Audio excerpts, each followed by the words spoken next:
before I introduce him, I want to tell you he complains all the time that he didn't get to go on a boat, and you just went on a boat. I did go on a boat, Sean. Anyway, Sean here from Star Marine with Mr. J. Hello, I'm Jay. Where were you on the boat, Sean? I was coordinating. Were you? Yes. Yes. From afar. Let me talk about this. So, we went down to Phi Phi. We? Who's we? Me, Guide Alex, Vinny, some interns, some boat crew, Gang Julie, she was with us, and there was no one called Sean. I was coordinating. You were coordinating. Anyway, let's do the story. The story is this. Or do you want to do the story? Shall I do the story? Well, it's your story to tell you. Okay, I was there. So anyway, a couple of weeks ago, Guide Alex came and knocked on Sean's door and went, knock, knock, knock. Hello, Sean. Well, that's assuming I've got a door. You have it's a sliding window door, isn't it? And there's no knocking, he just walked in. He did just walk in. Anyway, Guide Alex had noticed that there was loads of rubbish and trash down at Phi Phi. And not the major tourist spots, such as... And I think I will add to that. Go on. One of our... It was my story, you said, by the way. I just wanted to interrupt. Yeah. One of our team recently had to release a turtle from the floating trash at Phi Phi. That's right. So, here's that footage. But that is another thing that I think added to the reason why we should go. So shout out to the team that did that. Okay, so anyway, Guide Alex came and knocked on Sean's door and said, Sean, there's loads of trash. Now the reason there's loads of trash down at Phi Phi is this time of year, low season, rainy season, monsoon season, whatever you want to call it, the wind comes from the west and it blows a load of trash to the west coast beaches and also into Phi Phi. Now the major beaches in Phi Phi, such as Maya Bay, love you Maya Bay, Bamboo Island, Viking, all around there, that kind of is quite clean because the guys go and clean National that. Park. The national park, yes. But it's the areas that aren't in the national park and the tourists don't go that we found there was the hidden horrible areas that we like to go. Yeah, exactly. The ones that we would take you to on a private because we want to take you to places where the tour groups don't go. So Alex noticed this, so he went and knocked on Sean's door and said, Sean, can we do a beach clean? And Sean went, yeah, okay, no problem at all. I'll coordinate it, didn't you? Yeah, what I did is I booked a boat and messaged Jay. That's right. And we all went down there. But it was worth it. Sean was busy that day, so he couldn't come down. But he has been on beach cleans before, haven't you? Yeah. Haven't you? Let's say I have. That's right, he has. Is there any photo evidence? Yeah, there is lots of photo evidence. Oh, really? Yeah, you have done. Anyway, we all went down there, a load of us went down there, and we picked up, well, you can see how much we picked up, you can see what we did. It was horrible, mate. Shout out and call out. Go on. You know, it's not difficult for a company that owns boats to dedicate a boat and some crew and go and do this. We did it in the morning.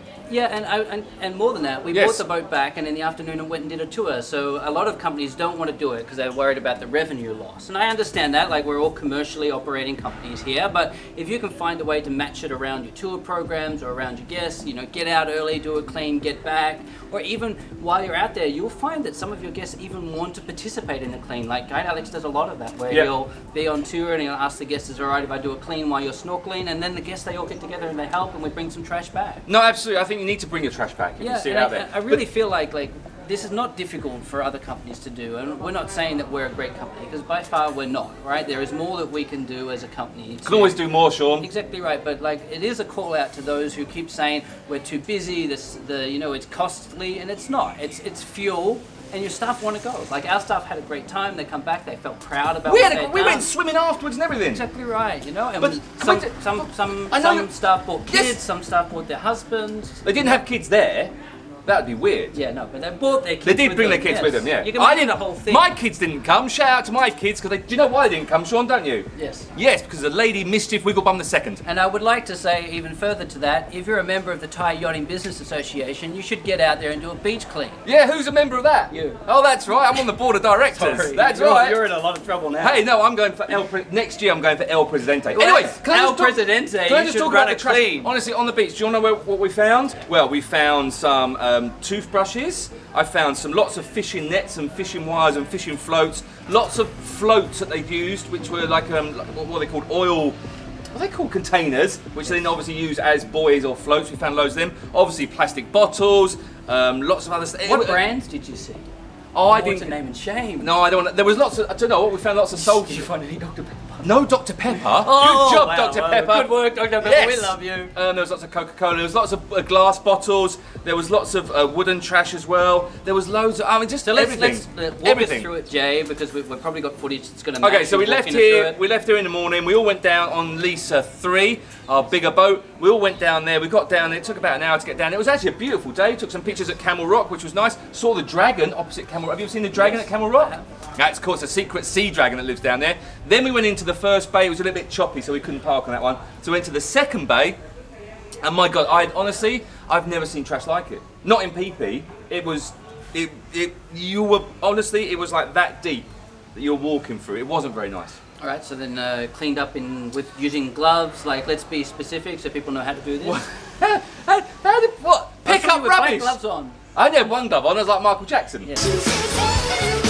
Oh, it was quite cool. Into trash bags back onto the boat. I can't. Do I have to explain to people how to pick up rubbish? And then the boat back to the pier. I'm gonna get to that bit. And then the pier Well, you want to finish this video, don't you? No, yes, you do. No. I'm just. No, look, I'm trying to make it so that the Thai Yachting Business Association can't say they don't know how to do a cleanup. Look. You are a board member. Yes, we are. We parked in the middle of the beach and we went two ways and spread as far as we could. This is why I'm hated and getting invited. We only had a couple of hours to do it, but we did it. We cleaned as much as we could in those 2 hours. We're going to go back again and do more. But as Sean said, even when you're out there just on the boat, or if you're out there, just go and pick up some trash and bring it back with you. Yeah, and I would add to it, like we are not, certainly by far, not the only company that does it. Anyway, go on. I do have honourable mentions because Sea Star, Love Andaman, and Seven Marine are all companies that have joined with us before on beach cleans. I like Love Andaman. Have got a lot of fit birds that go. But they've sent staff to come and join with us to clean. Yeah. And I really just wanted to credit those, and also, you know, on top of that, one of our bigger competitors, Sawanu and Simba Sea Tours, they did a clean-up of Nuka Island not long ago. Good job, so you guys. Shout out to you guys. We're not here to credit that we're the best. No, not at all. We're here to try and inspire the people to go and do something. Trust me, Sean doesn't credit me at all. But we did bring about 30 bags back, if not more. And then we put them at Boat Lagoon, and Boat Lagoon really kindly, they said, yeah, no problem, we're going to separate them and we're going to recycle the stuff that we can recycle and get rid of the stuff that we need to get rid of. Yeah. So thank you very much. Big shout out to Boat Lagoon for doing that for us. Sure. They were cool. So that's it, right? Yeah, that's it for this one. But if you would like to join a cleanup, feel free to comment below. And but do you know what? We did a big cleanup about September last year, right? Oh, I can't. We're doing more time. But you don't need to wait for a beach cleanup. Just go and do it. Do it! Just do it! Well, if you follow the Facebook page Monsoon Garbage Phuket, they do regular cleanups. Oh, there's beach cleanups all the time in Phuket, all the time. And shout out to Tina, who's every Sunday down on Kamala Beach cleaning Kamala Beach. That's right. Yeah. And then I know there's heaps of other great people. And then Sunday afternoon. No, let's not talk about it. No. All right, Tina. Oh. Right, anyway, like and subscribe and do your bit. Pick up trash, people.